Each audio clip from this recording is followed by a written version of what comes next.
Oh, well, welcome back, fellers and non-fellers, to another fine episode. Jegs got here as always, and pardon my hair. I'm a mess today because, well, we're not filming a video on our lean or my Polaire here, red and rusty, or whatever the heck we're going to call it, or the yard dart, which we just did a video on. I hope you guys enjoyed that video on the update and how we're bringing the yard dart to the No Name Nationals. Now, the No Name Nationals, we did tease that we're going to be bringing the yard dart, but the original intent for this year was to bring the BarelyCuda. And actually, I'm not going to show you a whole heck of a lot in here because we are in the middle of filming this video for you guys, so that way you will know, and we will know finally what happened to this thing and why we stopped working on all that stuff.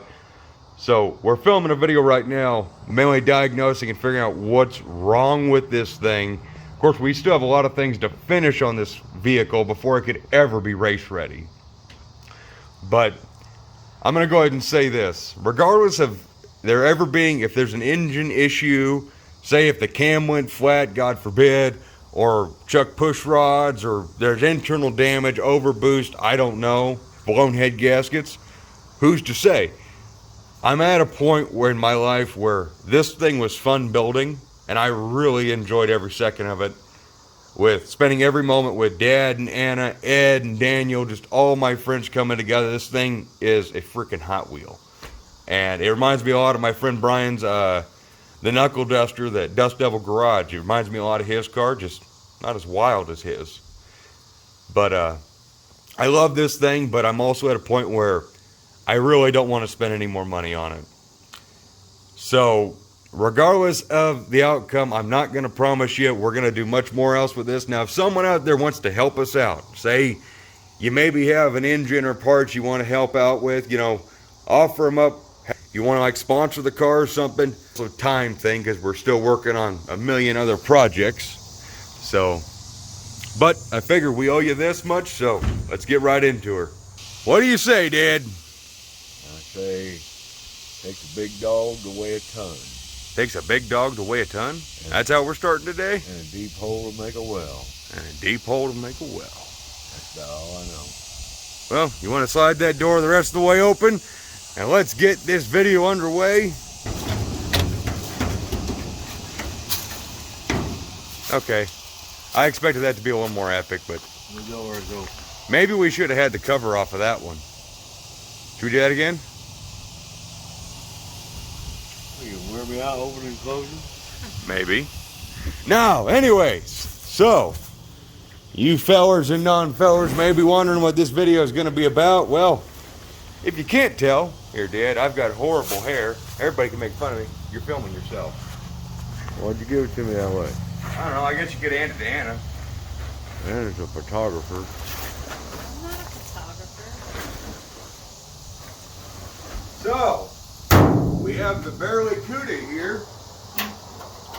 And today, we're going to see what's wrong with this daggone thing.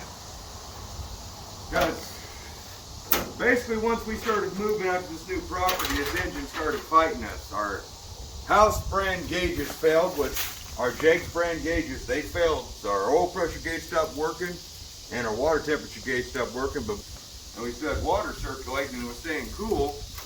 So we have no idea what was the issue with that. Let's go that way. But we kept running the engine for people who came over and wanted to see the Barracuda.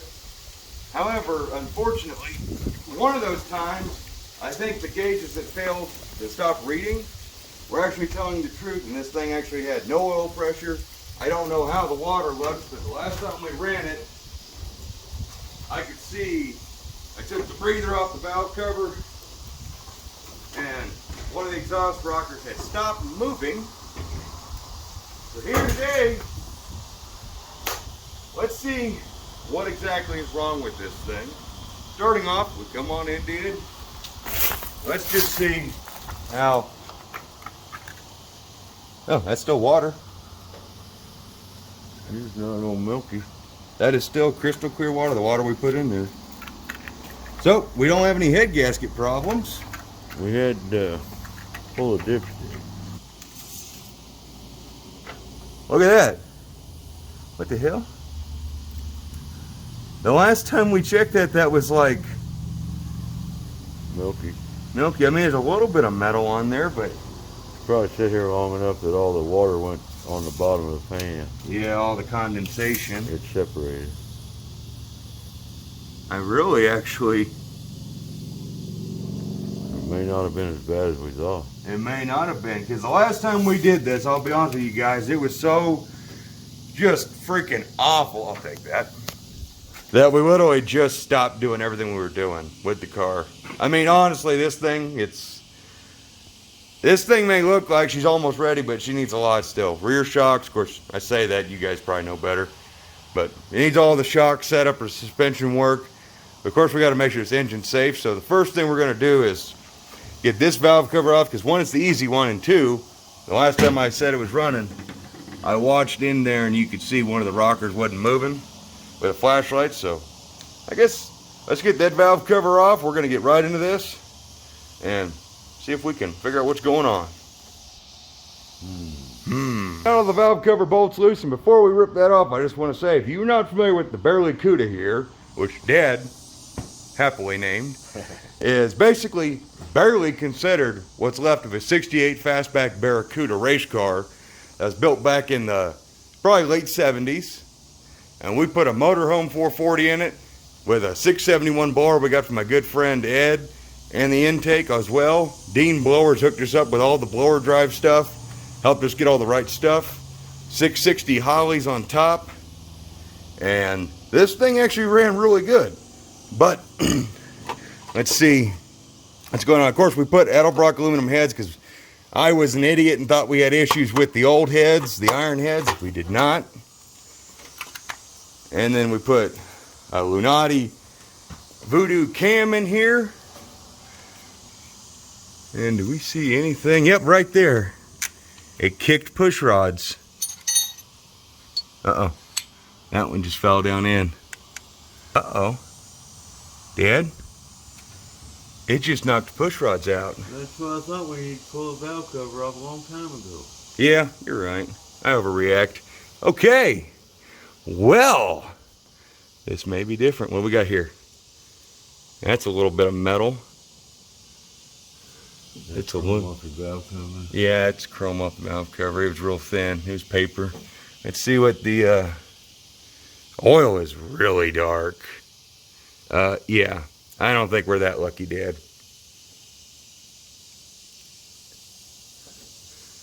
We're not that lucky. Okay, I was excited for a minute, but yeah, that's not good. Well, it was a motorhome. Yeah. No, the dipstick wasn't that dark. Trying to find a magnet in the shop. Dad got to one before I did. Might be why the push rod fell out. So those were from Comp or Edelbrock. I can't remember. Yeah, you guys make really good quality push rods for sure. Yeah, you see some hitting right there. That's probably after it got bent. So we lost probably 2 push rods at least on this side. But, well, I guess that's kind of a problem. What's the solution, Dad? What would have made that bend? Spring tension? Now, I'm not going to say that I'm notorious for revving the crap out of my engines when I'm either really angry or really excited, but we may have some proof of that. So, with that said, we're going to get this rocker arm assembly off. We're going to get this push rod out because it's kind of locked in there. We can't really get to it. And we're going to see how this side looks. We're going to pull the push rods. We'll see if we can shine a light down into the valley. And then we'll get the 2 filters off because this is running a dual filter setup. And we might cut those open and see what they look like. I don't know if I'm going to promise take the driver's side valve cover off because, well, yeah, that one right there, that bolt right there, it's not fun. I got to figure out what I used. I have a special contraption for that. So let's dig into her and see what else we can find.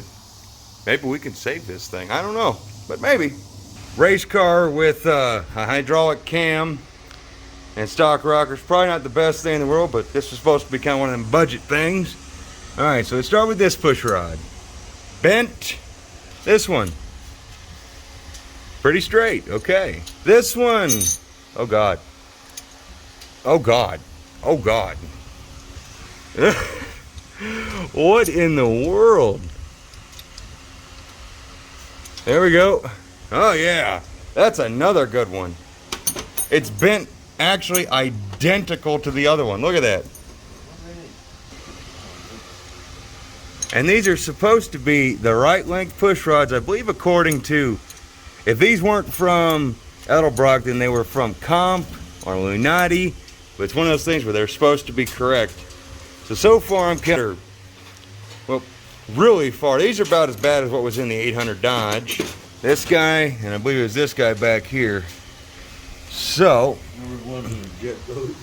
yeah, the ones in our dad's jet boat were really tough. All right, so let me show you.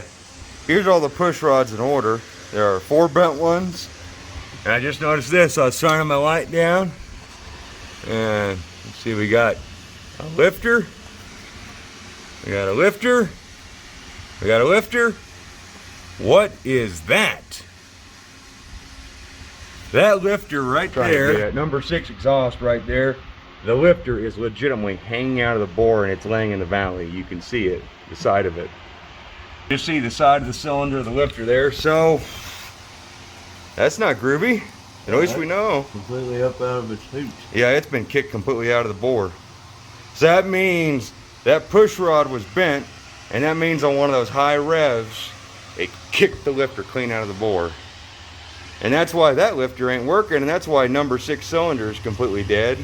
And then now we know we got number 1 exhaust was bent, and number 8 exhaust was also bent.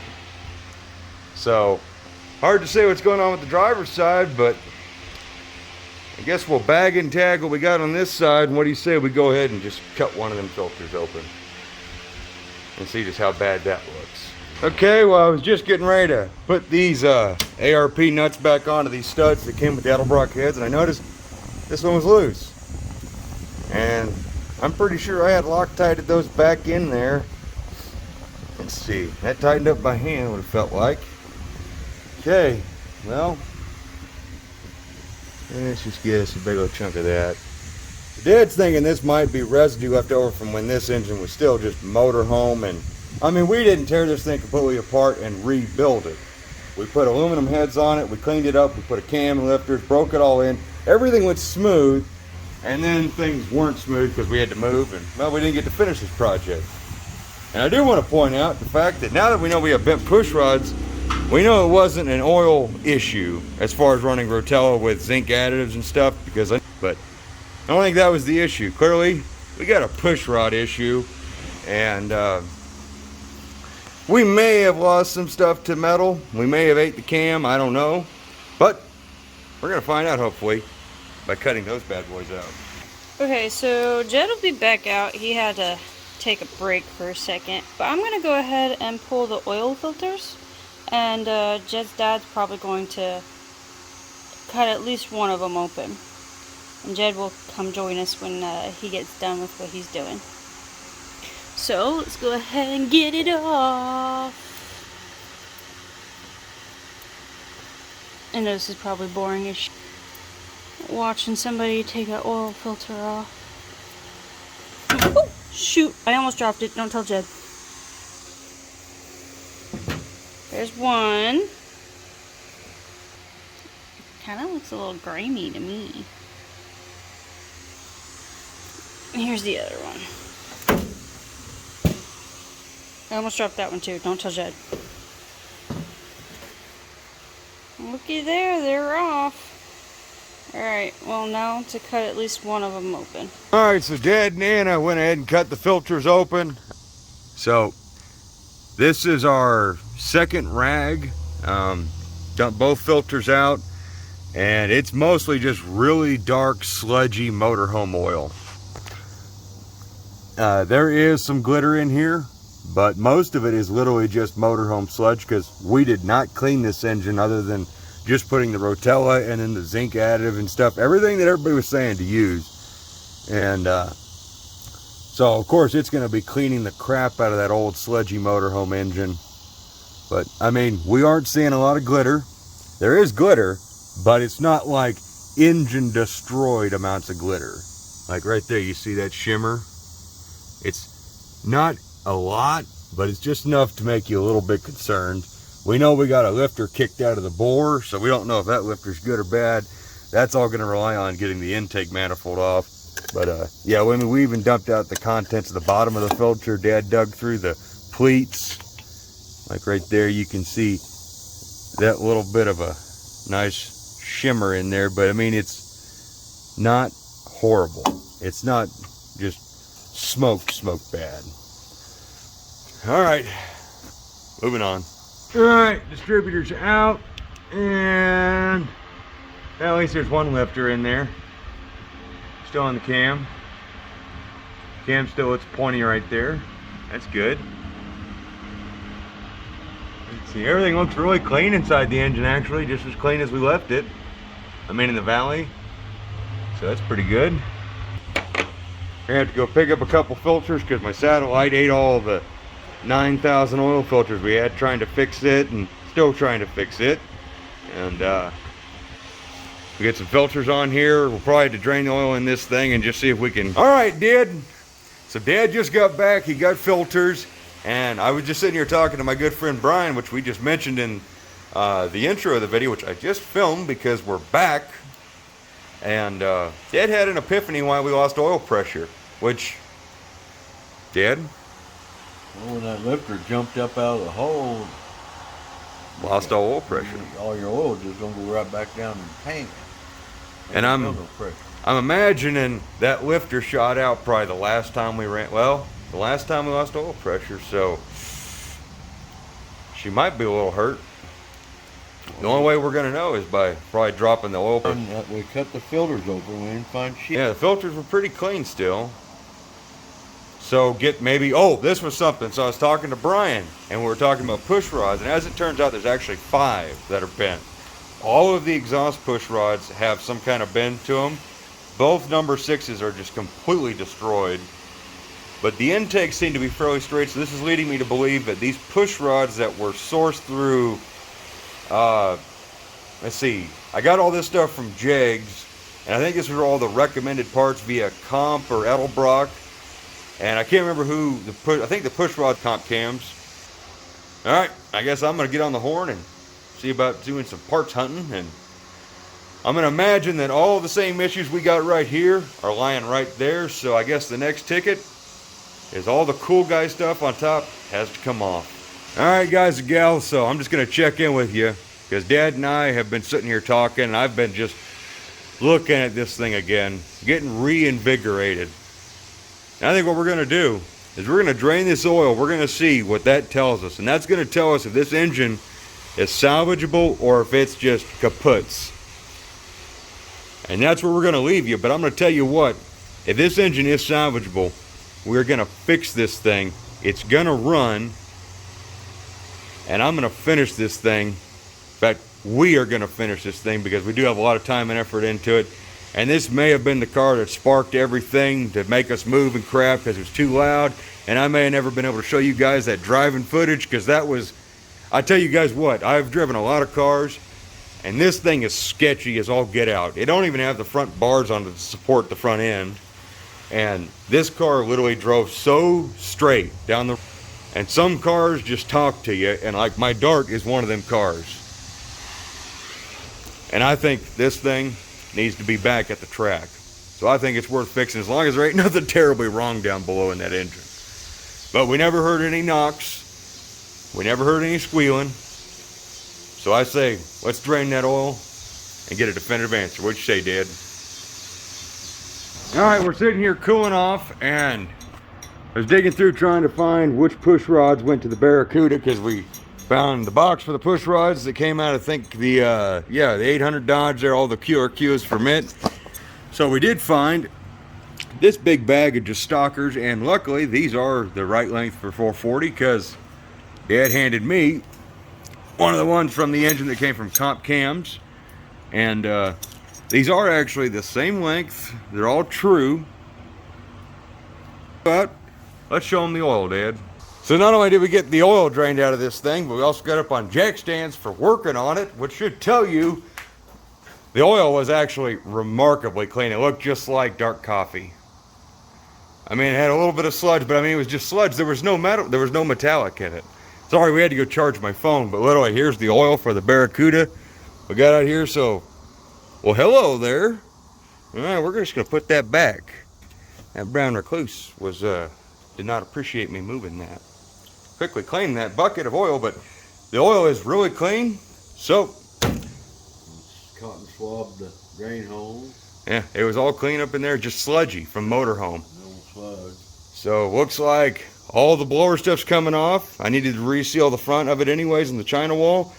And we got push rods, and we got to get that lifter fixed. And I think we're going to be good to go because I don't think we wiped the cam. I don't think so. Let's make it happen, Captain. And by that I mean you guys are going to have to wait till next time because we're done for the day. So what do you guys say, Dad? I say bye-bye. And I say bye-bye. BarelyCuda.